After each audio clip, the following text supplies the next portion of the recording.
Just months after new headstones were placed at Riverside Memorial Park in DeQuesta, some families say they began noticing changes. Some stones, they say, had permanent damage. News Channel 5's Michelle Casada investigates to find out what's happening, how long the cemetery has known about it, and what they're doing to solve the issue.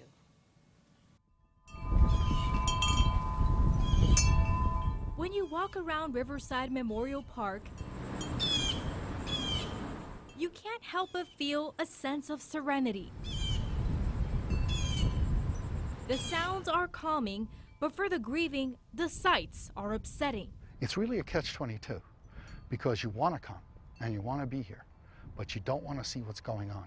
It's hard to ignore the stains that cover the cemetery grounds. Almost every headstone has orange rust. And you can see that the rust is totally destroyed the base here and is cascading down the lettering.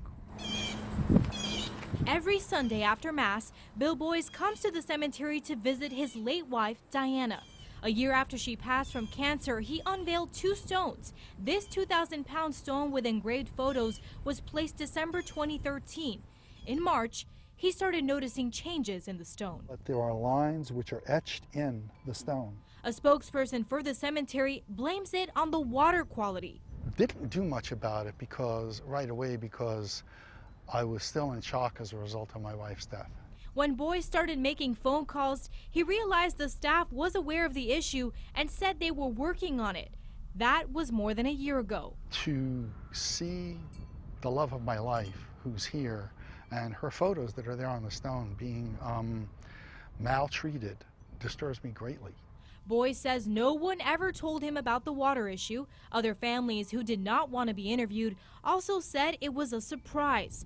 A spokesperson for Service Corporation International, the company that owns Dignity Memorial, says it is working with an irrigation specialist to find a long-term solution. I've coped with it as much as I've been permitted to cope up to now, but I sure would like to see a change made. Losing the love of his life has been painful enough. He and Diana were high school sweethearts. I felt that from that moment on that we were two souls intertwined as one. Both were married and divorced others. They had just reunited 10 years ago. I still wear my ring because I'm still in love with my wife. He's made sure the day he goes, he will be right next to Diana.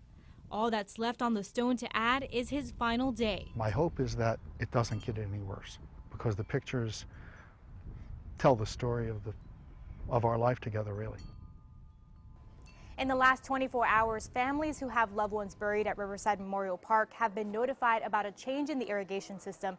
They've been told city water will now be used in the cemetery, and that should fix the problem with the rust in the water. We are still waiting on confirmation from a cemetery spokesperson. Still, the cost to clean or replace damaged headstones will be paid by those families. Now, on our website, WPTV.com, we have a link to tips by the Federal Trade Commission on what you should ask when you're buying a cemetery plot. In the newsroom, Michelle Casada, WPTV News Channel 5.